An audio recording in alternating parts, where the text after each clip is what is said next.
சொல்லிட்டு வந்து நம்புவாங்க. பட்டு நான் வந்து சினிமாவுக்கு வரத்துக்கு முன்னாடி என்னுடைய லைஃப்பை நான் பேசி படமாக எடுத்து இங்கே ஜெயிக்க முடியுமா அப்படின்றது வந்து கொஞ்சம் ஒரு சின்ன ஒரு யோசனை இங்கே இருக்க தான் செஞ்சது, எனக்கு இருக்க தான் செஞ்சது. பட் ஆனால் வந்து துணிஞ்சி படம் எடுத்துகிட்டு பார்த்துடலான்னு சொல்லிட்டு தான் நான் இண்டஸ்ட்ரிக்கே வந்தேன் நான். ஸோ அந்த வந்ததில் இருந்த இப்போ யாராவது என்கிட்ட வந்து என்ன படம் எடுப்பேன்னு கேட்டால் இருக்கிற திடீர்னு பதில் சொல்கிறதுக்கு முன்னாடி ஒரு பதட்டம் தொட்டிக்கும் எனக்கு. இதை பற்றி இவங்ககிட்ட பேசலாமா, இவங்க என்ன நினைப்பாங்க, இதை வந்து பாசிட்டிவாக எடுத்துப்பாங்களா, இல்லை இதை வந்து எப்படி இதை உணர்வாங்க. நான் படம் தான் எடுக்க போகிறேன், தப்பான வேலை செய்ய போகிறதில்ல.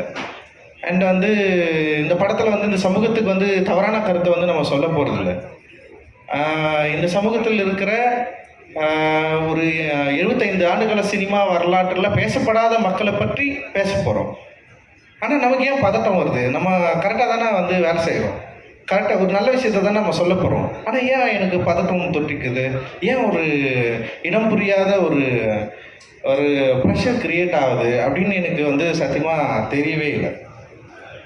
பட் ஆனால் வந்து அது ஏன்னு நமக்கு எல்லாருக்குமே தெரியும். இப்போ வந்து பொதுவாக கிராமப்புறங்களில் வசிக்கிறவங்களுக்கு வந்து ரொம்ப இயல்பாக தெரிஞ்சிடும். இது ஒரு ஊர் காலனி ரெண்டு தனியாக பிரிஞ்சிருக்கிறப்போ ஒரு பொதுவில் இருக்கிற ஒரு பொருளை வந்து பங்கு போடுறதில்ல, இல்லை உரிமை கோர்றதில்ல, எப்போவுமே வந்து ஒரு சின்ன ப்ரெஷர் இருந்துகிட்டே இருக்கும்.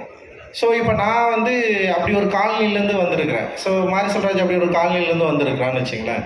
ஸோ அப்படின்னு ஒரு காலனியில் வந்து யாருக்கிட்ட எதை பேச போகிறோம் அப்படின்றது வந்து ரொம்ப முக்கியமாக இருந்தது. யார்கிட்ட எதை பேச போகிறோம்?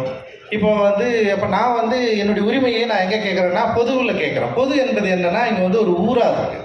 ஊரில் வந்து பலதரப்பட்ட சாதிகள் வசிக்கிற ஒரு பகுதியாக இருக்குது.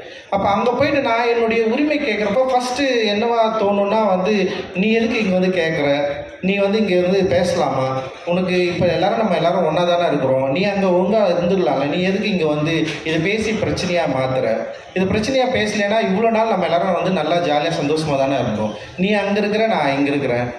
நீ கோயில் திருவிழாவுக்கு வரையா, நீ அங்கே இரு, நீ வரையா, இது வந்து இதை பார்த்துக்கோ. ஊர் பொது கிணத்துல வந்து நீ தண்ணி எடுக்கக்கூடாது, இல்லை ஊர் குளத்தில் வந்து உனக்கு உரிமை கிடையாது, ஊர் பொது சொத்தில் உனக்கு வந்து உரிமை கிடையாது. நான் உரிமைன்னு நான் கேட்டேன்னு வச்சுக்க, அங்கே வந்து ஒரு பிரச்சனை ஸ்டார்ட் ஆகுது.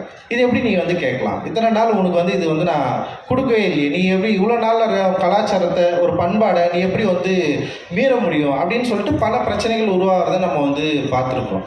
கிட்டத்தட்ட இதே மனநிலை தான் நான் சினிமாவில் வந்து இங்கே வந்து படம் எடுக்கிறப்போ, கதை சொல்கிறப்போ, என்னுடைய நான்